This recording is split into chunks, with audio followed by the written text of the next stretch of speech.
আমৃত্যু ভালোবাসি তোকে। লেখনীতে সালমা চৌধুরী। আজকে রয়েছে 52তম পর্ব। গল্প পাঠে আছি আমি তারিফ। আলী আহমদ খান গুরুভার কণ্ঠে বললেন, তোমার ফুপ্পিকে আসতে বলেছি, প্রয়োজনে আবার বলবো, কিন্তু তোমার ফুপাকে কিছু বলতে বলো না আমায়। এই একটা মানুষের জন্য আমার পরিবারটা ধ্বংস হয়ে গেছে, তাকে কখনো ক্ষমা করতে পারবো না আমি। মালিয়া খান ঠান্ডা কণ্ঠে বললেন, আর কতদিন মনের ভেতর বিদ্বেষ পুষে রাখবেন? এবার অন্তত সব কিছু ঠিক করে নেন। তোমরা কি চাইছো, আমি নিজে থেকে সব ভুলে ওই লোকের সাথে কথা বলি? আবির তপ্ত স্বরে বলল, না, মনের বিরুদ্ধে আপনাকে কিছু করতে বলছি না। আপনি পুপ্পিকে সত্যি বাসায় আনতে চাইলে পুপ্পিকে কল দিয়ে ভালো মন্দ কথা বলে দাওয়াত দিবেন, বাসার সবাইকে নিয়ে আসতে বলবেন, এটুকুই। আমার কাছে ওদের কারো নাম্বার নেই। নাম্বার আমি সংগ্রহ করে দিচ্ছি। আচ্ছা ঠিক আছে, দিও। সকালবেলা খাবার টেবিলে আবির আর মোজাম্মেল খান ব্যতীত সবাই উপস্থিত। আলী আহমদ খান খাবার শেষ করে স্বাভাবিক কণ্ঠে শুধালেন, তোমাদের পুপ্পিকে বাসায় দাওয়াত দিতে চাচ্ছি, এ ব্যাপারে তোমাদের কোনো মতামত থাকলে বলতে পারো। খুশিতে গদগদ হয়ে মেঘ বলল, কোনো মতামত নেই, ফুপ্পি আসলেই হবে। তানভীরের সরল স্বীকারোক্তি, আপনার বোনকে আপনি বাসায় আনতে চাচ্ছেন, এ ব্যাপারে আমাদের মতামতের থেকেও আপনাদের মতামতটা বেশি গুরুত্বপূর্ণ। আব্বু, আপনি, কাকামণি, প্রয়োজনে আম্মুরা আছেন, ওনাদের সাথে কথা বলে আপনারা যা সিদ্ধান্ত নিতে পারেন। আমরা আমাদের মতো সিদ্ধান্ত নিয়েছি। তাছাড়া তোমার আব্বু আজ আসবে, আবশ্যকতায় আবার আলোচনা করব। কিন্তু আমার কথা হচ্ছে, তারা আসলে তোমরা তাদের সাথে কেমন আচরণ করবে? তানভীর মৃদু হেসে বলল, সে বিষয়ে আপনার টেনশন করতে হবে না। আমি আমার বোনেরা কিংবা আদি ওনাদের মনে আঘাত দেওয়ার মতো কোনো প্রকার খারাপ আচরণ করব না। আপনার এবং এই বাড়ির সম্মান রক্ষার্থে আমরা আমাদের সর্বোচ্চ চেষ্টা করব। মিম আর আদিও তানভীরের সঙ্গে তাল মেলালো। মিম আর আদিকে মেঘ অনেক দিন আগে থেকে পুপ্পির কথা বলছে, ফুফাতো ভাই বোনদের কথাও বলেছে। তাদের সাথে পরিচিত হতে মিম আর আদিও খুব এক্সাইটেড। মোজাম্মেল খান দুপুরের পর বাসায় আসছেন, এসে সরাসরি আবিরের রুমে চলে গেছেন। আলী আহমদ খানের ছেলের প্রতি অতিরিক্ত ভালোবাসার কারণে আবিরকে কিছু না বললেও মোজাম্মেল খান একাই সেই ঝাঁঝ মিটিয়েছেন। টানা 2 ঘন্টা আবিরের উপর রাগ ঝেড়েছেন। বহু বছর আগে আলী আহমদ খানের অ্যাক্সিডেন্টের ইতিহাস থেকে শুরু করে বর্তমান পর্যন্ত প্রতিটা ঘটনার নিগুড় বর্ণনা করেছেন। হালিমা খান 2-1বার থামানোর চেষ্টা করেছেন, কিন্তু এতে লাভ হওয়ার বদলে উল্টো ক্ষতি হয়েছে। মোজাম্মেল খানের রাগ আরও কয়েক গুণ বেড়ে গেছে। তানভীর যেমন আবিরের প্রতি কনসার্ন, তেমনি মোজাম্মেল খানও বড় ভাইয়ের অতিশয় ভক্ত। আলী আহমদ খানের এত বছরের পরিশ্রম, এই পরিবারের প্রতি অগাধ ভালোবাসা, সবটাই মোজাম্মেল খানের খুব কাছ থেকে দেখা। আবির আর তানভীর দুজনের ছন্নছাড়া আচরণে আলী আহমদ খান আর মোজাম্মেল খান দুজনেই অনেক বেশি চিন্তিত। কাজের চাপে আবিরের একটু আধটু সিরিয়াসনেস দেখা গেলেও তানভীর বরাবরই গাছাড়াভাবে চলে। তার উপর আবির ইচ্ছাকৃত তানভীরকে আরও বেশি আগলে রাখে, যা মোজাম্মেল খানের একেবারেই পছন্দ না। আবিরের পাশাপাশি তানভীরও যদি পূর্ণ মনোযোগ দিয়ে পারিবারিক ব্যবসাটা সামলাতো, তাহলে এতদিনে তাদের অবস্থান আরও উপরে থাকতো। একমাত্র ছেলের প্রতি মোজাম্মেল খানের ভালোবাসা যেমন আছে, তেমনি দুশ্চিন্তারও অন্ত নেই। আবির পড়াশোনায় ভালো, কাজেও খুব মনোযোগী, কিন্তু তানভীর সম্পূর্ণ উল্টো। বর্তমানে যা করছে তাতে ও যদি গুরুত্ব না থাকে, তবে ছেলের ভবিষ্যৎ কী হবে সে নিয়ে দুশ্চিন্তা করেন প্রতিনিয়ত।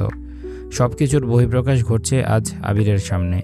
আবির চুপচাপ মাথা নিচু করে চাচ্চুর সব কথা শুনছে। আবির চাইলেও এখন কিছুই বলতে পারবে না। একটা কথা বলতে গেলে মোজাম্মেল খান আরও 10 কথা শোনাবেন, তার থেকে বরং চুপ থাকা শ্রেয়।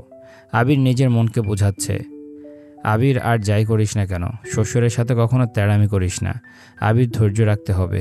2 ঘন্টা কেন, আরও 3 ঘন্টা বকলেও সহ্য করে নিতে হবে। শ্বশুরকে রাগালে বউকে আর নিজের করে পাবি না। সো বি কেয়ারফুল আবির। এর মধ্যে আবিরের জন্য 1 গ্লাস দুধ নিয়ে আসছে। আব্বুর রাগ দেখে মেঘের হাত পা ঠান্ডা হয়ে যাচ্ছে। দুধ নিয়ে ভেতরে আসবে নাকি চলে যাবে বুঝতে পারছে না। চলে যাওয়ার জন্য 1 পা বাড়িয়ে আবারও দাঁড়িয়ে পড়ল। মেঘ মনে মনে আওড়ালো, আজ আমার জন্য আবির ভাইয়ের এই অবস্থা। আব্বু ওনাকে একা বকবেন কেন? আমিও তো বকা খাওয়ার অর্ধেক অংশীদার। মেঘ জিভ দিয়ে ঠোঁট ভিজিয়ে আবারও রুমের দিকে পা বাড়ালো। কারো উপস্থিতি বুঝতে পেরে মোজাম্মেল খান সঙ্গে সঙ্গে ঘাড় ঘুরিয়ে তাকালেন। মেঘের হাতে দুধের গ্লাস থরথর করে কাঁপছে। মেঘ অন্য হাত দিয়ে শক্ত করে গ্লাসটা ধরে রেখেছে। মোজাম্মেল খান মেঘকে দেখে একটু থামলেন। ফোঁস করে শ্বাস ছেড়ে রাগী স্বরে বললেন, তারা অ্যাক্সিডেন্ট করে এক একদিন এক একজন পড়ে থাকবে, আর ঘর গোষ্ঠী মিলে তাদের সেবা করবে। করো করো, আরও বেশি করে সেবা করো, দুধের সাথে আপেল আঙ্গুর কলাও নিয়ে আসতা। মেঘ একগাল হেসে বলল, সব রেডি করা আছে, দুধ খাওয়া শেষ হলেই ওইগুলা নিয়ে আসবো। মোজাম্মেল খান তীব্র বিরক্তি আর বিদ্রুপের স্বরে কথাটা বলেছিলেন, অথচ মেঘ তা বুঝতে না পেরে উল্টো সাবলীল ভঙ্গিতে অচতুর স্বীকারোক্তি দিয়েছে। মেঘের উত্তর শুনে মোজাম্মেল খান কয়েক মুহূর্ত স্তব্ধ হয়ে রইলেন। মেঘ উত্তর দেওয়ার পর নিজে কনফিউশনে পড়ে গেছে। আবু কি ঠাট্টা করলো নাকি সিরিয়াসলি বলছে এটাই বুঝতে পারছে না। আবির মেঘের অবস্থা দেখে মিটিমিটি হাসছে। মোজাম্মেল খান পুনরায় গম্ভীর কণ্ঠে আবিরকে উদ্দেশ্য করে কি যেন বলেছেন। মেঘ সে কথা বুঝেছে কি বুঝেনি কে জানে। কপাল কুঁচকে গম্ভীর কণ্ঠে বিড়বিড় করে বলল, অ্যাক্সিডেন্টের কারণে যে পরিমাণ রক্ত শরীরে বেরিয়েছে তা পূরণ করতে দুধ ডিম ফল খাওয়াবো না তো কি আপনার বকা খাওয়াবো? মোজাম্মেল খান মেঘকে শুধালেন। তানভীর কোথায়? মেঘের চোখ আবিরের দিকে পড়তে দেখল আবির মাথা দিয়ে না করতেছে। মেঘ সহসা মাথা নিচু করে উত্তর দিল, জানি না। এর মধ্যে হালিমা খান ফল সাথে ডিম সিদ্ধ নিয়ে আসছেন। রুমে ঢুকতে ঢুকতে চড়া গলায় বললেন, তানভীর যেখানেই থাকুক অন্তত এখন এখানে তাকে ডাকব না। 2 ঘন্টা যাবৎ ছেলেটাকে ইচ্ছে মতো কথা শোনাচ্ছেন। আর কত? আপনি এখন যান এখান থেকে, ফ্রেশ হয়ে আসুন, আপনাকে খেতে দিচ্ছি, আর ছেলেটাকেও শান্তিতে খেতে দিন। তানভীর ঘণ্টাখানেক আগে বাসায় আসছে। আবিরের রুমে আসতেও চেয়েছিল, কিন্তু হালিমা খান বারণ করেছেন। মোজাম্মেল খানের সামনে আবির আর তানভীর দুজনেই গুরুতর আসামি। দোষ যে করুক না কেন, শাস্তি দুজনেরই প্রাপ্য। হালিমা খানের উদ্বেল কণ্ঠের কথাবার্তা শুনে মোজাম্মেল খান আর কথা বাড়ালেন না, নিজের রুমের দিকে চলে গেলেন। হালিমা খান আবিরের কাছে ফলের প্লেটটা রেখে মেঘকে উদ্দেশ্য করে বললেন, তুই বরং এখানে থাক, আমি তোর আব্বুর জন্য খাবার রেডি করি। মেঘ ঘাড় কাত করে হাসূচক সম্মতি জানালো। হালিমা খান চলে যেতেই আবির ফলের প্লেটের দিকে তাকালো। হিমোগ্লোবিন বাড়ানোর জন্য যে যে ফল বেশি গুরুত্বপূর্ণ সে সব ফলে প্লেট ভর্তি করে নিয়ে আসছে। আবির ভাবলেশহীন কণ্ঠে বলল, এত ফল আনছিস কেন? কে খাবে? আপনি খাবেন। এত ফল খাইয়ে একদিন আমার শরীর ঠিক করার প্ল্যান করছিস নাকি? একদিনে না পারি, কিছুদিনে ঠিক করে ফেলবো ইনশাল্লাহ। আবির সুস্থির কণ্ঠে বলল, এত খেতে পারবো না, যেটুকু পারবো সেটুকুই খাবো। মেঘ মুচকি মুচকি হাসছে। মেঘের রহস্যময় হাসি দেখে আবির ভ্রুযুগল নাকের গুড়ায় টেনে রাশভারী কণ্ঠে শুধালো, এভাবে হাসার কারণ কি?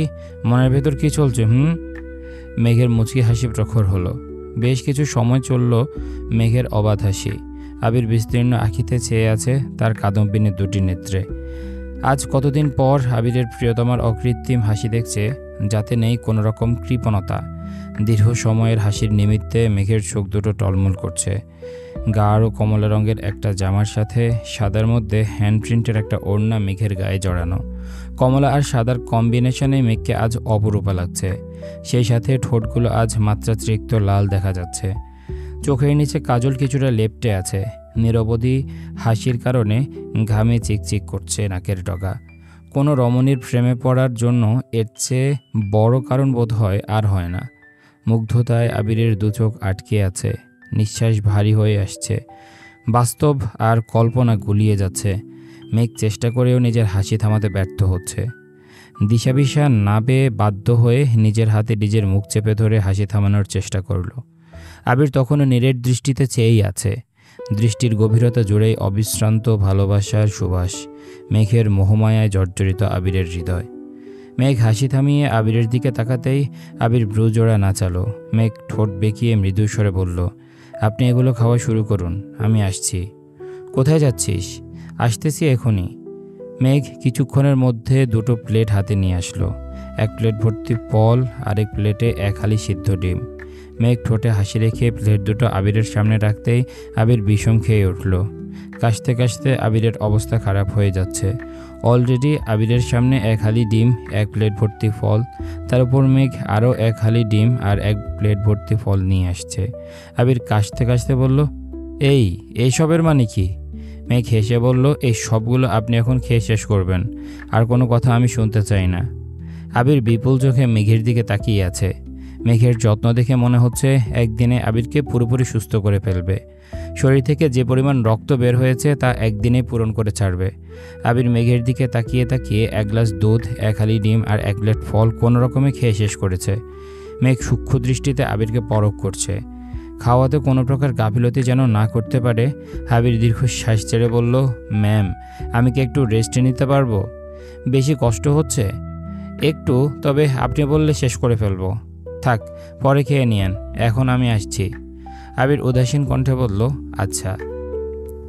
আলী আহমদ খান বাসায় ফিরে আবিরের থেকে নাম্বার নিয়ে গেছেন। মোজাম্মেল খান সহ বাকিদের সাথে কথা বলে অবশেষে মাহমুদা খানের নাম্বারে কল দিলেন।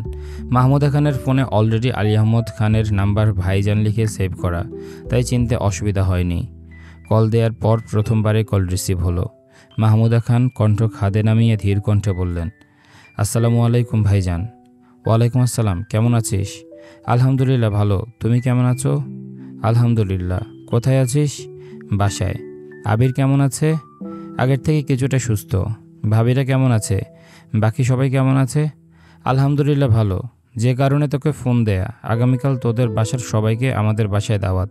সবাইকে নিয়ে সকাল সকাল বাসায় চলে আসিস, আমার যেন দ্বিতীয়বার ফোন দিতে না হয়। ঠিক আছে ভাইজান। মাহমুদা খান ফোন রেখে ফুপিয়ে ফুপিয়ে কাঁদতে শুরু করেছেন। আইরিন আর আরিফ ও মায়ের সাথে সাথে কাঁদছে। জন্মের পর থেকে মাকে দেখে আসছে, ভাইদের জন্য সব সময় কান্না করেন। ঈদ কিংবা কোনো উৎসব আসলেই তাদের মায়ের কান্না দেখতে হয়।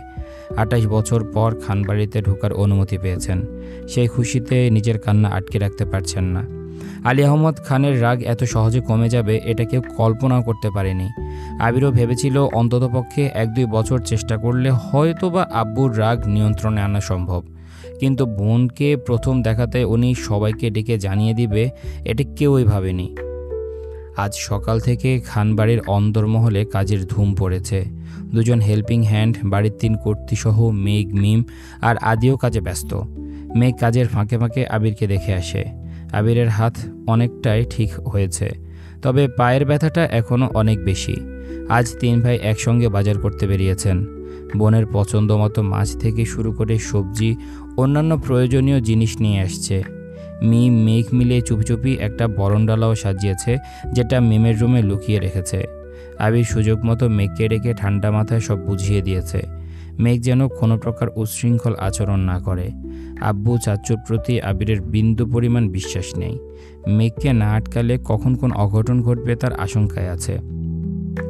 মেঘকে প্রোটেক্ট করতে আজ আবিরও সামনে থাকতে পারবে না। তানভীর কখন কোন কাজে ব্যস্ত থাকবে তাও বলা যায় না। যদি পুপ্পির সাথে পুপাকে দেখে আবিরের আব্বুর মাথা গরম হয়ে যায়, তাহলে সব ধ্বংস হয়ে যাবে। আবিরই বলেছিল পুপ্পিকে বাসায় আনার কথা, কারণ এখন আবিরের অসুস্থতার কারণে আলী আহমদ খানের মন এমনিতেই খুব নরম। এমত অবস্থায় পুপ্পিকে না আনতে পারলে পরবর্তীতে কবে সুযোগ পাবে তা জানা নেই। প্রায় 12টার দিকে পুপ্পিরা বাসায় আসছেন। মেঘ নিচ থেকে চিৎকার করে মিমকে ডাকছে, অথচ মিম রুমে সাজুগুজু করতে ব্যস্ত। মাহমুদা খান, ওনার হাজব্যান্ড, আইরিন, আসিফ, জান্নাত সবাই এসেছে। আসিফ গতকালই দেশে ফিরেছে। আবিরদের সারপ্রাইজ দেবে ভেবেই কিছু জানায়নি। মিম বরণডালা নিয়ে আসছে না দেখে মেঘও ডাকাডাকি বন্ধ করে দিয়েছে। বাসায় ঢুকে সবাই আবিরকে দেখার জন্য আবিরের রুমে চলে গেছে। মেঘ গ্লাস হাতে নিয়ে আবিরের রুমে যাচ্ছে। এ সময় মিম উপরের ব্যালকনিতে থেকে ডেকে জিজ্ঞেস করলো, আপু, ওনারা কোথায়? মেঘ রুষ্ট হয়ে বলল, ওনারা চলে আসছে। মেঘ আবিরের রুমে চলে গেছে। মিম কি বুঝলো কে জানে, দ্রুত রুমে চলে গেছে। সহসা এক হাতে বরণডালা নিয়ে অন্য হাতে পা অবধি ঢাকা লং ড্রেসের এক পাশ উঠিয়ে ছুটছে। মিমের পরনে গাঢ় জলপাই রঙের একটা গাউন ড্রেস, এক পাশে ওড়না সেফটি পিন দিয়ে আটকানো। স্ট্রেইট চুলগুলো কাঁধের নিচ পর্যন্ত পড়েছে। মেঘ নিজেই মিমের চোখে আইলাইনার আর কাজল দিয়ে দিয়েছে। মিম ঠোঁটে রঞ্জকও লাগিয়েছে। মিমের এক হাতে কালো পিতার ঘড়ি, অন্য হাতে কতগুলো চুড়ি, এক পায়ে পায়েল, সাথে পুতুলওয়ালা নরম তুলতুলে স্যান্ডেল পরনে। এলোপাতাড়ি দৌড়ের কারণে মিমের কাঁধ চড়ানো চুলগুলো রীতিমতো লাফাচ্ছে।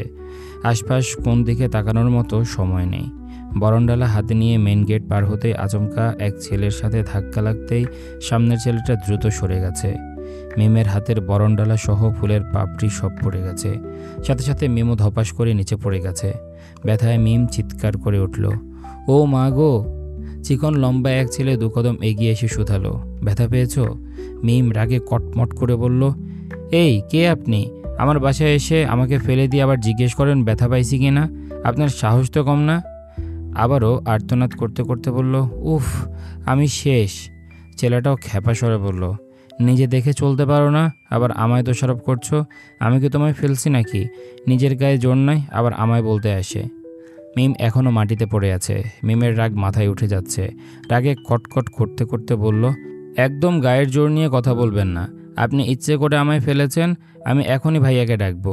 এমন সময় মেঘ আসছে।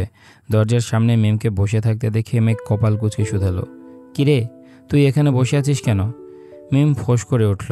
গাল ফুলিয়ে মেঘের দিকে তাকিয়ে অভিযোগের স্বরে বলা শুরু করলো, আমি এখানে শুধু শুধু বসে আছি না, এই ছেলে আমাকে ধাক্কা মেরে ফেলে দিয়েছে।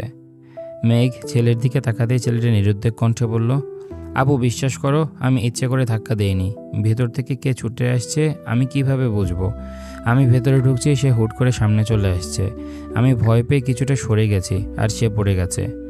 না আপু, উনি ইচ্ছে করে ফেলেছে। তুমি ভাইয়াকে এখনই ডাকো, এই ছেলের বিচার করতে হবে। উফ, আমার কোমরটা মনে হয় ভেঙেই গেছে। মেঘ মৃদু হেসে বলল, আরিফ তুমি ভেতরে যাও। আরিফ ব্যস্ত কণ্ঠে বলল, আপু সত্যি আমি ইচ্ছে করে ফেলিনি। মেঘ তপ্ত স্বরে বিড়বিড় করে বলল, বুঝতে পেরেছি, তবে একটু সাবধানে থেকো। এই সেই পাগলকে উস্কে দিয়েছ, এর পরিণাম কী হবে আমার জানা নেই। ভেতরে যাও। আরিফ ভেতরে চলে গেছে। মিম রাগান্বিত কণ্ঠে চেঁচিয়ে উঠল, আফু তুমি ওই ছেলেকে ভেতরে ঢুকতে দিলে কেন? ওই ছেলে আমায় এত ব্যথা দিল, তবুও তুমি তাকে ছেড়ে দিলে? তুমি আমার বোন হয়ে এটা করতে পারলে? মেঘ হাত বাড়িয়ে গম্ভীর কণ্ঠে বলল, মুখটা বন্ধ করে ওঠ। কাজের কাজ কিছু করতে পারিস না। তখন চিৎকার করে ডাকলাম বরণডালা নিয়ে নামতে, তুই নামিসনি। ওরা সবাই ভেতরে চলে গেছে। এতক্ষণে তোর খবর হয়েছে। বরণ তো হলোই না, বরং শুধু শুধু কোমরে ব্যথাটাও পেয়েছিস, সাথে ড্রেসটাও নষ্ট করেছিস। মেঘের হাত ধরে কোনো রকমে উঠল। ঠিকমতো দাঁড়াতেও পারছে না। মেঘ মিমের হাতটা শক্ত করে ধরে বলল, পাটা শক্ত করে ঝাড়াতে, দেখবি ঠিক হয়ে গেছে। মেঘের কথা মতো মিম 2-3 বার চেষ্টা করলো। কিছুটা ঠিক হওয়ার পর মেঘকে ধরে ধরে ভেতরে ঢুকলো। আবিরের রুমের দরজার সামনে আসতে আকলিমা খান শুধালেন, কিরে তোর কি হলো? মিম রাগে বলতে নিল, এই ছে। মেঘ তাড়াতাড়ি মিমের মুখ চেপে স্বাভাবিক কণ্ঠে বলল, এমনি ব্যথা পেয়েছে। আকলিমা খান পুনরায় বললেন, সারাদিন উল্টাপাল্টা দৌড়াবে, ব্যথা তো পাবেই। বেশি ব্যথা পাইছিস? সিরিয়াস আলোচনায় মিমের ব্যথাটা আলোচনার মোড় ঘুরিয়ে দিয়েছে। আবিরও তীক্ষ্ণ দৃষ্টিতে মেঘের দিকে তাকিয়ে আছে। মেঘ পরিস্থিতি বুঝতে পেরে তড়িঘড়ি করে বলল, আরে বেশি কিছু হয়নি, আমি এখনই ওষুধ দিয়ে দিচ্ছি, তোমরা কথা বলো। মেঘ মিমকে নিয়ে সেখান থেকে চলে গেছে। আবিরের রুমে আলী আহমদ খান ব্যতীত আর সবাই উপস্থিত। আলী আহমদ খান নিজের রুমে বসে আছেন। বোনের প্রতি ক্রোধ কিছুটা কমলেও বোনের হাজব্যান্ডকে তিনি এখনও মন থেকে মানতে পারছেন না, তাই সামনে আসছেন না। মোজাম্মেল খান, মালিয়া খান, হালিমা খান আলোচনা করে মাহমুদা খান আর ওনার হাজব্যান্ডকে আলী আহমদ খানের রুমে পাঠাচ্ছেন। 28-30 বছরের গড়ে ওঠা অদম্য অন্তরাল ভাঙতে মাহমুদা খান এবং ওনার হাজব্যান্ড প্রয়োজনে আলী আহমদ খানের পায়ে ধরতেও রাজি আছেন। মেঘ মিমের সঙ্গে উপরে চলে গেছে। মিম কোমরের সাথে সাথে পায়েও অল্প ব্যথা পেয়েছে। আগে বুঝতে না পারলেও এখন মিমের পা জ্বলছে। কাটা স্থান থেকে রক্ত বেরিয়ে পরনের সেলোয়ারে দাগ হয়ে গেছে। মেঘ আগে ভেবেছিল সামান্য ব্যথা পেয়েছে, তাই এত গুরুত্ব দেয়নি। মিমের অবস্থা দেখে এখন মেঘ নিজে ভয় পেয়ে গেছে। বাসার কাউকে জানালে তুলকালাম কাণ্ড হয়ে যাবে। মিম পায়ের দিকে তাকিয়ে কাঁদছে আর আরিফকে অনর্গল বকেই যাচ্ছে। মেঘ বুঝিয়ে শুনিয়ে মিমকে শান্ত রাখার চেষ্টা করছে। মেঘ কাটা স্থান জীবাণুমুক্ত করে একটা মলম লাগিয়ে ব্যথার ঔষধ খাইয়ে দিয়েছে। বেশ কিছুক্ষণ বোঝানোর পর মিম কিছুটা শান্ত হয়েছে। মিম অন্য একটা ড্রেস পরেছে। কিছুক্ষণ পর দুই বোন একই সঙ্গে নিচে আসছে। পায়ে আর কোমরে ব্যথার জন্য মিম ঠিকমতো হাঁটতে পারছে না। ওরা নিচ আসতেই দেখলো আলী আহমদ খানের রুমের সামনে ভিড়। মেঘ মিমকে সোফায় বসিয়ে এগিয়ে গেল বড় আব্বুর রুমের দিকে। রুমের বাহিরে মোজাম্মেল খান, ইকবাল খান, মালিহা খান, হালিমা খান, আকলিমা খান দাঁড়িয়ে আছে। মেঘ আম্মু আর কাকিয়ার পাশ কেটে দরজা পর্যন্ত আসতেই মেঘের পা যুগল থমকে গেছে। সেই সাথে হৃদস্পন্দনও হঠাৎ থেমে গেল। মাহমুদা খান এবং ওনার হাজব্যান্ড দুজনে আলী আহমদ খানের দুপা আঁকড়ে ধরে অবিচ্ছেদ্যভাবে কেঁদেই চলেছেন। ব্যগ্র স্বরে নিজের ভুল স্বীকার করছেন আর আলী আহমদ খানের কাছে মাপ চাচ্ছেন। আলী আহমদ খান বোনকে অনেক দিন আগে ক্ষমা করে দিয়েছেন, তবে আজ বোনের হাজব্যান্ডকে সামনাসামনি দেখার পর নিজেকে কোনোভাবে নিয়ন্ত্রণ করতে পারছেন না। পাথরে মানবের ন্যায় আলী আহমদ খান বিছানার এক পাশে বসে আছেন। মোজাম্মেল খান ব্যতীত দরজার সামনে দাঁড়ানো প্রতিটা মানুষের চোখ টলমল করছে। মেঘ কাতর বদনে ফুপ্ফির দিকে কিছুক্ষণ তাকিয়ে রইল। মেঘের বুকের ভেতর অসহনীয় যন্ত্রণা হচ্ছে। হৃদয় খুঁড়ে আসা আর্তনাদগুলো অবিক্ষিপ্ত গতিতে দুচোখ বেয়ে গড়িয়ে পড়ছে। ক্ষণিকের জন্য মেঘ নিজেকে পুপ্পির জায়গায় কল্পনা করতেই মেঘের চারপাশ অন্ধকারে আচ্ছন্ন হয়ে গেছে। দাঁড়িয়ে থাকার সর্বশক্তি মুহূর্তে বিলীন হয়ে গেছে। মেঘ দ্রুত স্থান ত্যাগ করল।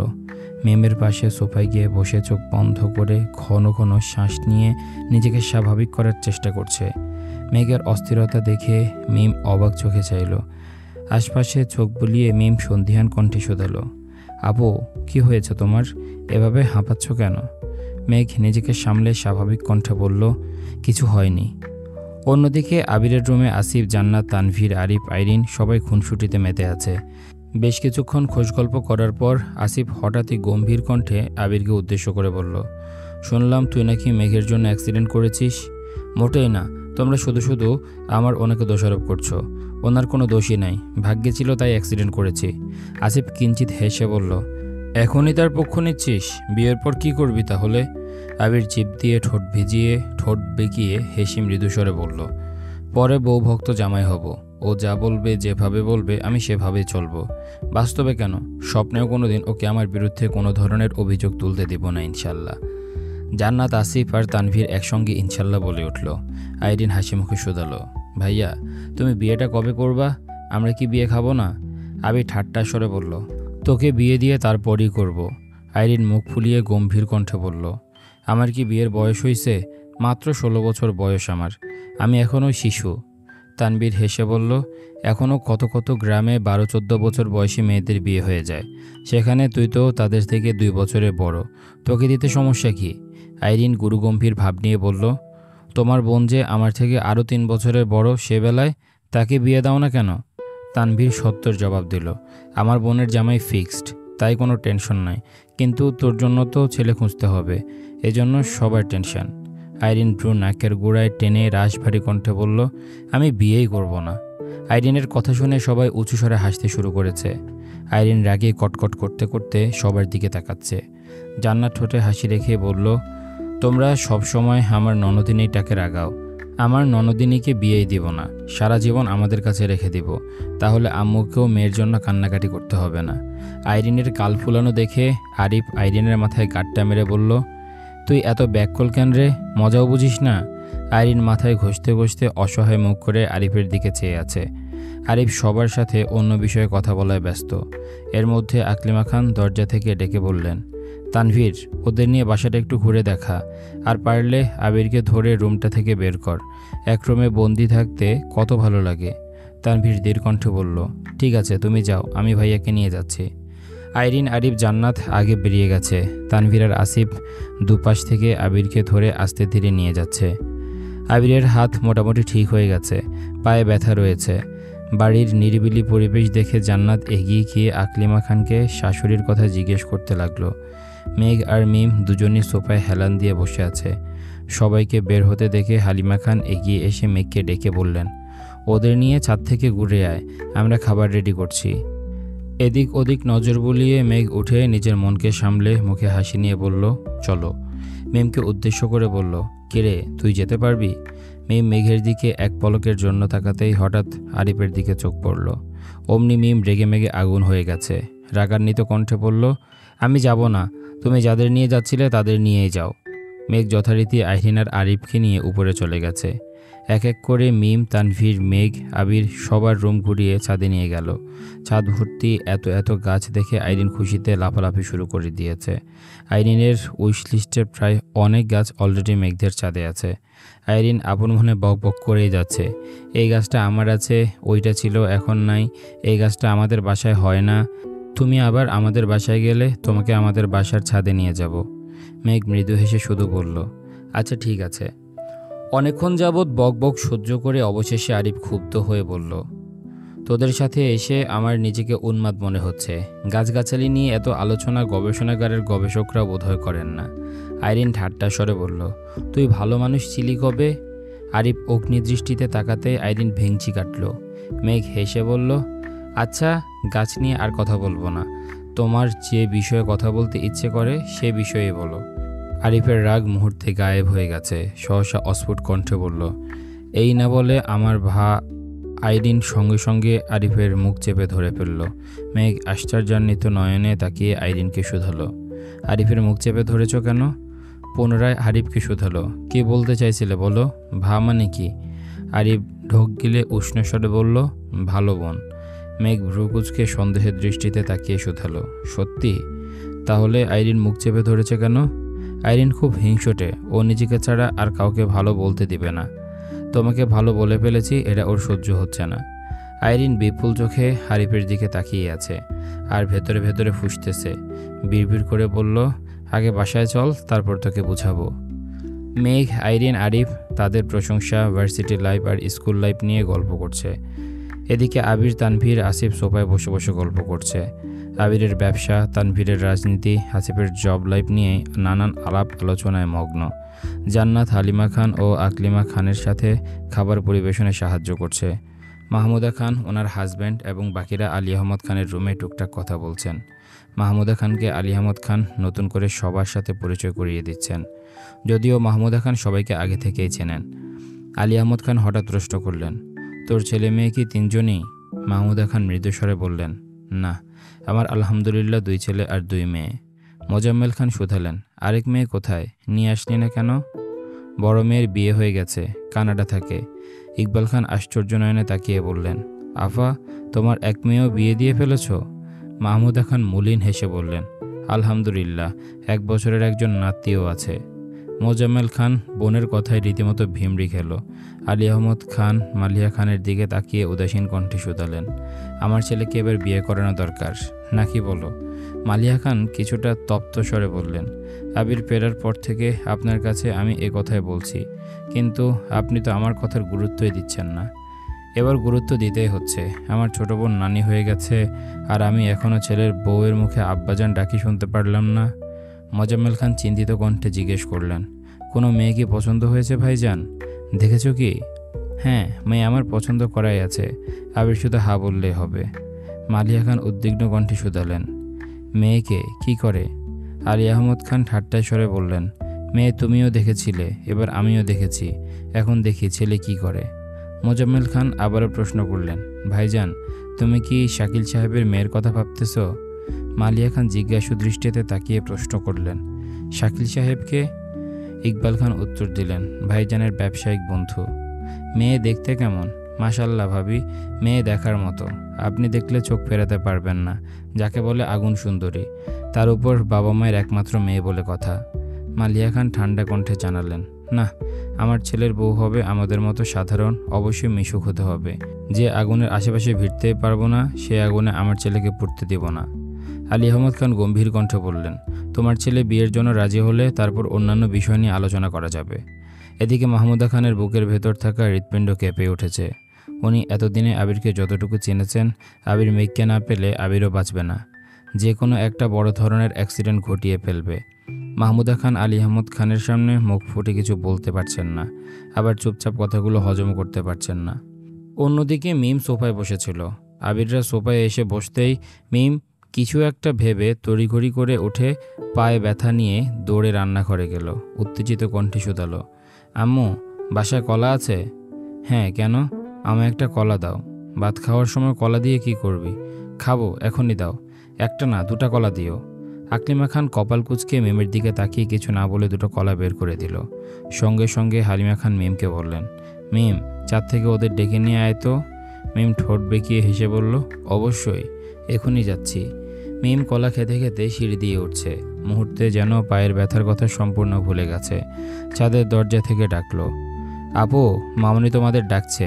মেঘ স্বাভাবিক কণ্ঠে বলল, আচ্ছা যাচ্ছি, কিন্তু তুই এখানে আসলি কিভাবে? এভাবেই। মেঘ আর আইরিন গল্প করতে করতে সিঁড়ি দিয়ে নামছে। আরিফ মিমের শারীরিক অবস্থা বোঝার জন্য এক পলক মিমের দিকে তাকিয়ে সঙ্গে সঙ্গে চোখ সরিয়ে নিয়েছে। মিম যদি বুঝতে পারে আরিফ ইচ্ছাকৃত মিমের দিকে তাকিয়েছে, তাহলে এবার সিডর আহিলার মতো তাণ্ডব শুরু করে দিবে। আরিফ ফোনের দিকে মনোযোগ দিয়ে মিমকে পাশ কাটিয়ে চলে গেছে। আরিফ 4-5 সিঁড়ি নামতে হঠাৎ স্লিপ কেটে নিয়ন্ত্রণ হারিয়ে কয়েক সিঁড়ি নেমে সামনে থাকা আইরিনের 2 কাঁধে ধরার চেষ্টা করে। আরিফের ভর আইরিন নিতে না পেরে হুমড়ি খেয়ে পড়তে নেয়। মেঘ তাড়াতাড়ি আইরিনকে ধরে ফেলে। ততক্ষণে আরিফও নিজের শক্তি দিয়ে কোনো রকমে স্থির হয়েছে। পায়ের 2-3 জায়গায় ঘষা খাওয়ায় আরিফের পা জ্বলছে। সেদিকে না তাকিয়ে আরিফ পেছনে ফিরে তাকাতেই দেখল একটা সিঁড়িতে কলার বাকল অক্ষত অবস্থায় পড়ে আছে। এর আগের সিঁড়িটাতে আরিফের পা পড়েছিল। মিম 2টা কলা খেয়ে পরপর 2 সিঁড়িতে বাকল ফেলেছে, যেন যে কোনো একটাতে আরিফ স্লিপ খায়। মেঘ আর আইরিন আগে নেমে যাওয়ায় এখন আরিফের মনোযোগ ফোনে থাকায় মিমের কাজে বেশ সুবিধা হয়েছে। আরিফ চোখ তুলে মিমের দিকে তাকাতেই মিম নিজের 2 হাত ছেড়ে এমন ভাব নিল যেন সে বিশাল কিছু করে ফেলেছে। আরিফের রাগ হলেও সে প্রকাশ করল না। আইরিন নিজের মতো করে আরিফকে বকছে। আইরিন ভেবেছে আরিফ ইচ্ছে করে আইরিনকে ধাক্কা দিয়েছে। আরিফ সেসবে পাত্তা না দিয়ে মেঘদের পাশ কাটিয়ে নিচে চলে গেছে। মিম নেমে এসে উদ্বিগ্ন কণ্ঠে শুধালো, আইরিন আপু, তুমি কি ব্যথা পেয়েছো? মেঘ সন্দেহের দৃষ্টিতে মিমকে দেখেও কিছু বলল না। নিচে নামতে দেখলো সবাই খাবার টেবিলে বসা। আজ ডাইনিংয়ে আরও 5টা চেয়ার অ্যাড করায় জায়গা তুলনামূলক কম। ফুপ্পিদের পাশে 2টো চেয়ার ফাঁকা, আবিরের পাশের একটা চেয়ারও ফাঁকা। আইরিন তার মায়ের পাশে গিয়ে বসলো। মিম ফুপ্পিদের পাশের চেয়ারে বসতে বসতে মেঘকে ইশারা দিল যেন আবিরের পাশে গিয়ে বসে। মেঘ কয়েক মুহূর্ত স্তব্ধ হয়ে দাঁড়িয়ে রইল। এর মধ্যে আবির 2বার তাকিয়েছে, কিন্তু মেঘের নজর অন্যদিকে। তানভীর আবিরের পাশের চেয়ারটা ইশারা করে মোলায়েম কণ্ঠে মেঘকে বলল, বনু, এখানে এসে বসো। সঙ্গে সঙ্গে আলী আহমদ খানও বললেন, বসো বসো, খাওয়া শুরু করি। মেঘ আগপাচ না ভেবে আবিরের পাশে গিয়ে বসল। অজানা এক অনুভূতিতে মেঘের মন শিওরে উঠেছে। তীর তীর করে কাঁপছে মেঘের হাত। আবির মেঘের হাতের দিকে নজর বুলায়, আর চোখে মেঘকে কয়েক মুহূর্ত পর্যবেক্ষণ করে। মেঘের কাঁপাকাঁপি দেখে আবির ব্যান্ডেজ করা হাত দিয়ে নিজে মেঘের প্লেটে খাবার তুলে দিল। আচমকা মেঘের সঙ্গে হাতের স্পর্শ লাগতেই মেঘ কারেন্টে শক খাওয়ার মতো আঁতকে ওঠে। মুহূর্তে হাত ছিটকে সরিয়ে নিয়েছে। অকস্মাৎ মেঘের এরকম আচরণে আবির কপাল গুটিয়ে অবাক চোখে তাকালো, কিন্তু কোনো কথা বলল না। খাওয়ার মাঝে প্রয়োজনের বাহিরে কেউই কোনো কথা বলেনি। মিমের সাথে 2-1বার আরিফের চোখাচোখি হয়েছে। মিম প্রতিবারই ভেঙচি কেটে সহসা অন্যদিকে তাকিয়ে পড়েছে। আলী আহমদ খান খাবার শেষ করে গলা খাকারি দিয়ে ধীর কণ্ঠে বললেন, আমি খানবাড়ির সবার উপস্থিতিতে আমার ছেলের ব্যাপারে গুরুত্বপূর্ণ সিদ্ধান্ত জানাচ্ছি। আমার ছেলের সম্মতি থাকলে আমি সামনের ঈদ নাগাদ ছেলের বউ ঘরে তুলতে চাই। আলী আহমদ খানের কথাগুলো আবিরের মনে সঙ্গে সঙ্গে বিস্ফোরিত হয়েছে। আবিরের চোখ মুখে অন্ধকার নেমেছে, কপালে কয়েক স্তর ভাঁজ পড়ে গেছে। এদিকে মেঘের নিঃশ্বাস গলায় আটকে গেছে। অবিরত ঢোক গিলে নিঃশ্বাস নেওয়ার প্রবল চেষ্টা করছে। তানভীর, আসিফ, আরিফ, জান্নাত, আইরিন, মিম সকলে আশ্চর্য নয়নে তাকিয়ে আছে। সবার মনে উত্তেজনা আর ভয় একসঙ্গে কাজ করছে। আলী আহমদ খান পুনরায় শুধালেন, আবির, এখন বিয়ে করতে তোমার কোনো আপত্তি আছে? শ্বাসরুদ্ধকর পরিস্থিতিতে আবিরের নিঃশ্বাস ভারী হয়ে গেছে। মস্তিষ্ক জুড়ে বিচরণ করা পরিকল্পনাগুলো এলোপাতাড়ি ছুটছে। পিঞ্জরে আবদ্ধ হৃৎপিণ্ডটা দপদপ করে কাঁপছে। আব্বু, চাচু সহ খানবাড়ির প্রায় সব সদস্য আজ এখানে উপস্থিত। বহু কাঠখড় পুড়িয়ে আবির ফুফিকে প্রথমবারের মতো বাসায় আনতে সফল হয়েছে। আবির যতটা চেষ্টা প্রকাশ্যে করেছে তার থেকে অনেক বেশি চেষ্টা গোপনে করেছে। ফুপির সাথে প্রথমবার দেখা হওয়ার পর থেকে মালিয়া খানকে দিয়ে আবির যথাসাধ্য আলী আহমদ খানকে বোঝানোর চেষ্টা করে আসছে। এতদিনে ভাই বোনের সম্পর্ক মোটামুটি ঠিক হতে শুরু করেছে। এমত অবস্থায় আবির কোনোভাবেই নতুন কোনো ঝামেলা চাচ্ছে না। বর্তমানে আবিরের অবস্থান অনুসারে মেঘের কথা বাসায় জানানো বা আব্বু চাচুর কাছে মেঘকে চাওয়ার মতো মিনিমাম যোগ্যতাও আবিরের নেই। আর যাই হোক, আবির মেঘের ব্যাপারে না শব্দ শুনতে নারাজ। এদিকে টেনশনে মেঘের হাত পা ঠান্ডা হয়ে গেছে। আবির বিয়েতে রাজি হয়ে গেলে আর যে কোনো ক্রমে অন্য মেয়ের সাথে আবিরের বিয়ের কথা হলে মেঘের কি হবে সেটা ভেবে মেঘ ডিপ্রেশনে চলে যাচ্ছে। পাশাপাশি বসায় আবিরের দিকে ঠিকমতো তাকাতে পারছে না। আবিরের রিয়াকশনও বুঝতে পারছে না। কিন্তু মুহূর্তের জন্য খাবার টেবিলে পিনপতন নীরবতা চলল। অবশেষে আবির ছোট্ট করে শ্বাস ছেড়ে গম্ভীর কণ্ঠে বলল, আমি আপাতত বিয়ের জন্য মানসিকভাবে প্রস্তুত না। আমি কি তোমাকে এখনই বিয়ে করতে বলছি নাকি? ঈদ পর্যন্ত সময় নাও, মানসিকভাবে প্রস্তুত হও। আবির আগপাশ না ভেবে বলে উঠল, সরি আব্বু, ঈদ নাগাদ সময়ে আমি নিজেকে গোছাতে পারবো না। আমার আরও সময় লাগবে। কতদিন? আগামী 1 বছর আমি বিয়ে নিয়ে ভাবছি না। আরও 1 বছর? তুমি বাড়িতে আসছো প্রায় 1 বছর হতে চলল। তাছাড়া তোমার বিয়ের বয়সও হয়েছে। তোমার আম্মু অনেক দিন যাবতীয় আমাকে বলছিল আমার উচিত বাবা হিসেবে নিজের দায়িত্ব স্বীয়ভাবে পালন করা। কিন্তু আব্বু, আমি এখন কোনো অবস্থাতেই বিয়ে করতে পারবো না। বিয়ে করার মতো যোগ্যতা আমার এখনও হয়নি। কেন হবে না? যদি ইনকামের কথাও চিন্তা করি, তুমি প্রায় ৮-৯ মাস যাবৎ আমাদের পারিবারিক ব্যবসার পাশাপাশি নিজস্ব ব্যবসা সামলাচ্ছ। তোমার পার্সোনাল ইনকাম বাদ দিলাম, আমাদের কোম্পানি থেকে প্রতি মাসে তোমাকে যে স্যালারিটা দেয়া হয়, আমি আশাবাদী তা দিয়ে তুমি তোমার বউ নিয়ে দিব্যি চলতে পারবে। প্রয়োজনে বিয়ের পর তোমার স্যালারি বাড়ানো হবে। ব্যবসার দায়িত্ব এখন তোমার কাছে। তোমার যা প্রয়োজন তার সবটাই তুমি নিতে পারো। এরপরও যদি সমস্যা মনে হয়, তাহলে আমি তো আছি। বিয়ের সম্পূর্ণ খরচ না হয় আমিই দিলাম। আবির মলিন হেসে বলল, আপনাকে অসংখ্য ধন্যবাদ এবং আমি আন্তরিকভাবে দুঃখিত। প্রয়োজনে 1 বছরের জায়গায় 2 বছর পর বিয়ে করব, তবুও বিয়ের জন্য আমি কারো কাছ থেকে 1 পয়সাও নিব না। মোজাম্মেল খান রাজভারী কণ্ঠে বলে উঠল, যদি টাকার জন্য বিয়ে করতে সমস্যা হয়, তাহলে তোমার আব্বুর বা আমার অ্যাকাউন্ট থেকে চাইলে তুমি তোমার প্রয়োজনীয় অ্যামাউন্ট ধার নিতে পারো। তারপর ধীরে ধীরে পরিশোধ করে দিও। তোমার আব্বু তোমাকে বিয়ে করাতে চাইছেন, তোমার রাজি হওয়া উচিত। মোজাম্মেল খান একটু থেমে পুনরায় বললেন, আর মেয়েরা তোমার অপরিচিত কেউ না। মোজাম্মেল খানের কথায় আবির আঁতকে উঠল। মুহূর্তেই মাথার চিন্তারা ঘুরপাক খেতে শুরু করলো। সহসা হৃদস্পন্দন জোরালো হয়ে গেছে। মনের গহীনে একটা চিন্তা বারবার উকি দিচ্ছে। আব্বু চাচ্চু কি কোনোভাবে মেঘের কথা বলতে চাচ্ছেন? অন্য মনস্কতায় আবিরের ওষ্ঠযুগল কিছুটা প্রশস্ত হলো। নিপুণ কৌশলে আবির নিজের অল্প বিস্তর হাসিটাকে আড়াল করে গুরুতর কণ্ঠে শুধালো, কে সে? মোজাম্মেল খান অবলীলায় বলতে শুরু করলেন, শাকিল সাহেবকে তো তুমি চিনোই। ওনার মেয়ে সারাকেও নিশ্চয়ই দেখেছ, মাঝে মাঝে অফিসেও আসে। গতকাল তোমার অসুস্থতার কথা শুনে শাকিল সাহেব অফিসে আসছিলেন। তারপর নিজে থেকে সারার সঙ্গে বিয়ের সম্বন্ধের কথা বলেছেন। যদিও ভাইজান তেমন কিছু বলেনি, বাসায় আলোচনা না করে ওনাকে কিছু জানানো ঠিক হবে না। বাসার সবার ও তোমার মতামত থাকলে ওনাদের বাসায় দাওয়াত করা হবে। মেয়ে অপছন্দ হওয়ার মতো কিছু নেই। তারা আসলে এঙ্গেজমেন্টটাও না হয় করে নেওয়া যাবে। সারার কথা শুনে আবিরের মেজাজ চরম মাত্রায় খারাপ হয়ে গেছে। মনের কোণে যে এক টুকরো সুখের আভাস উকি দিয়েছিল, তা যেন মুহূর্তেই বিলুপ্ত হয়ে গেছে। পায়ের রক্ত মাথায় উঠে গেছে, গায়ের রক্ত টকবক করে ফুটছে। মেঘ তানভীর 2 ভাই বোনই অসহায় মুখ করে আব্বুর অভিমুখে চেয়ে আছে। মেঘ পাশে তাকিয়ে এক পলক আবিরকে দেখেছে, পুনরায় এক পলক আব্বুকে দেখছে। উপস্থিত সকলের মনে অস্থিরতা। এতক্ষণ যাবৎ একটুর জন্য হলেও মনে হয়েছিল তারা আবিরের মতামত জানতে চাইবে, কিন্তু মোজাম্মেল খানের মুখে এঙ্গেজমেন্টের কথা শুনে সকলে থতমত খেয়ে গেছে। পপ্পীরা সকলে মুখ চাওয়াচাওয়ি করছে। সবাই সবার দিকে তাকালেও আবিরের দৃষ্টি প্লেটের দিকে স্থির। রাগে আবির দাঁতে দাঁত চেপে ধরেছে। কপালের দুপাশে শিরা উপশিরাগুলো দ্রুত গতিতে লাফাচ্ছে, গলার রগগুলো ফুলে উঠেছে। সারা মেয়েটা ইদানিং ঘন ঘন অফিসে আসছিল। ওনাদের সাথে কোনো মিটিং বা যে কোনো আলোচনাতে সারা শাকিল সাহেবের সঙ্গে আসতো। প্রথম দিন ফর্মালিটি করে আবির সারার সঙ্গে স্বাভাবিকভাবে কথা বলেছিল, 1 কাপ কফিও অফার করেছিল।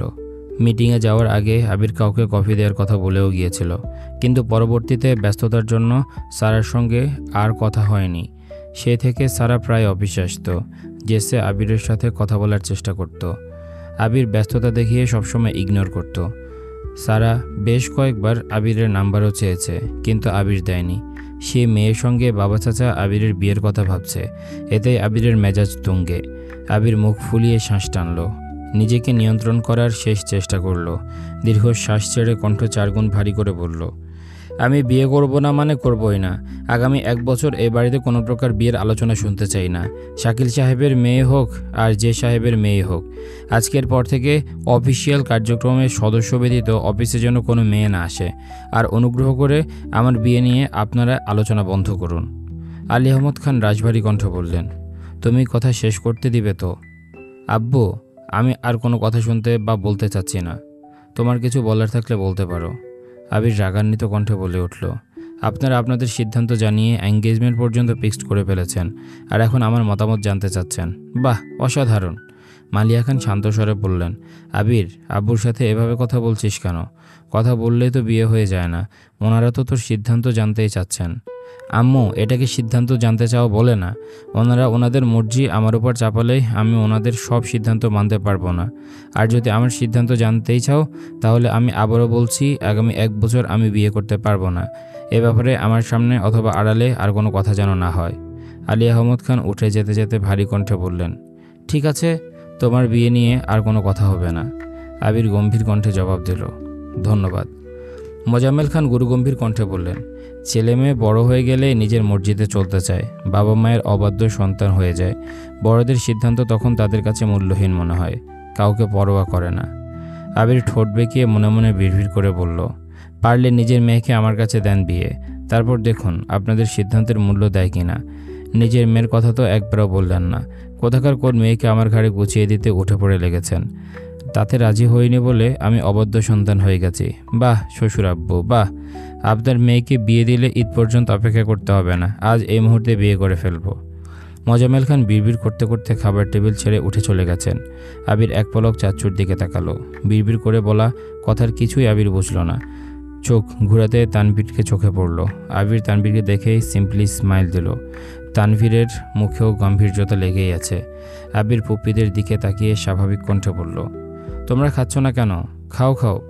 সবাই স্তব্ধ হয়ে বসে আছে, শুধু আশেপাশে চোখ বুলাচ্ছে। ইকবাল খান, মালিহা খান, আকলিমা খান উপস্থিত আছে বিধায় কেউ কিছু বলতে পারছে না। সবার মনমরা ভাব দেখে আবির ঠাট্টা স্বরে বলল, সামনের বছর আমার বিয়ে, তোমাদের সবার দাওয়াত। এখন থেকে বিয়ের প্রিপারেশন শুরু করো, বিয়ে আমার ধুমধাম করেই হবে। আইরিন আর মিমকে উদ্দেশ্য করে বলল, তোরা ডান্স শেখা শুরু কর, আমার বিয়েতে ঠিকমতো নাচতে না পারলে তোদের খবরই আছে। আবিরের কথা শুনে সবাই নাচাইতেও হেসে ফেলত। নিজের বিয়ের দাওয়াত নিজেই দিচ্ছে, আবার নাচার জন্য বোনদের রীতিমতো থ্রেট দিচ্ছে। এমন কাণ্ড একমাত্র আবিরই করতে পারে। আরিফ মজা করে বলল, ভাইয়া আমরা কি দোষ করেছি? ছেলে বলে কি আমরা নাচতে পারবো না? আবির হেসে বলল, অবশ্যই নাচবি, তোদের বেশ কিছু লুঙ্গি কিনে দেব, তখন সবগুলো মিলে লুঙ্গি ডান্স দিস। মালিয়া খান তপ্ত স্বরে বললেন, আবির তোর আব্বুর কথা। আবির গম্ভীর কণ্ঠে শুধু বলল, আম্মু। মালিয়া খান ঠান্ডা কণ্ঠে বললেন, ঠিক আছে ঠিক আছে, আমি আর কিছুই বলবো না। এই তো আমার লক্ষ্মী আম্মু। আলী আহমদ খান কিছুক্ষণ আগে রুমে গেছেন। আলী আহমদ খানকে দেখতে মালিয়া খানও এবার নিজের রুমে চলে গেছেন। আবির আর চোখে নিজের প্রেয়সীর দিকে এক নজর তাকালো। মেঘ মাথা নিচু করে ভাতের প্লেটে আঙ্গুল বুলাচ্ছে। বাকিদের মুখে হাসি থাকলেও মেঘের মনে কালবৈশাখী ঝড় বইছে। আব্বু আর বড় আব্বু যেভাবে বিয়ের কথা বলছিল, আবির ভাই রাজি হলেই বিয়ে হয়ে যেত। এদিকে আবির ভাইয়ের মনে মনে মেঘ আছে কিনা এ বিষয়ে মেঘের মনে সন্দেহ আছে।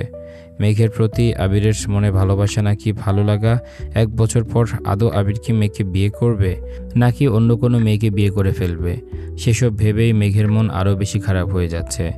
মেঘের বারবার শুধু মনে হয় অনিশ্চিত ভবিষ্যতের পেছনে ছুটছে সে। আবিরের মনের কথা জানতে করা এক কর্মকাণ্ডে আবিরের এই অবস্থা হয়েছে। এখন সে কি করবে? মেঘের হাবভাব দেখে আবির মেঘের দিকে সরাসরি তাকালো। কণ্ঠ খাদে নামিয়ে মোলায়েম কণ্ঠে শোধালো, ভাতের প্লেটে আবার কি চাষ করবি? মেঘ বিস্ময় সমেত চোখ তুলে তাকালো। মোহনীয় সেই দৃষ্টি। পপ্পিরা আসবে শুনে মেঘ সকাল সকাল গোসল করে সাজুগুজু করেছিল। এখন সেই সাজ অনেকটাই বিনত হয়ে গেছে। তবুও আবির মেঘের চোখে গভীরে অক্লান্ত দৃষ্টিতে চেয়ে আছে। আশপাশ থেকে অন্যদের কণ্ঠস্বর কানে আসতেই আবির নড়ে চড়ে বসল। চোখে চোখ রেখে শান্ত স্বরে বলল, পারিপার্শ্বিক ব্যাপারে কান্না দিয়ে চুপচাপ খাবার শেষ কর। মেঘ অসহায় দৃষ্টিতে আবিরকে পরখ করল। মনে মনে নিজেকে আওড়ালো, মানুষটা এমন কেন? এত কিছুর পরেও একটা মানুষ এতটা স্বাভাবিক কিভাবে থাকতে পারে? মেঘ পুনরায় মাথা নিচু করে খাওয়ায় মনোযোগ দিল। খাবার টেবিলে তেমন কোনো কথা হলো না।